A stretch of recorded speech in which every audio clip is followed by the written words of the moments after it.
Perfect Patterns, written by James Burnett and Calvin Irons. Perfect patterns. Patterns can be made from almost anything, from paint and clay and even string. This pattern was made in the sand. They had to use both their hands.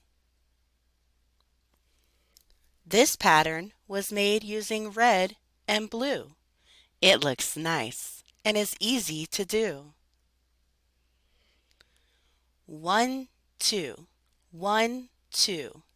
Potato prints are fun to do. This pattern was made using paper and paste. The pieces were cut, so there was no waste.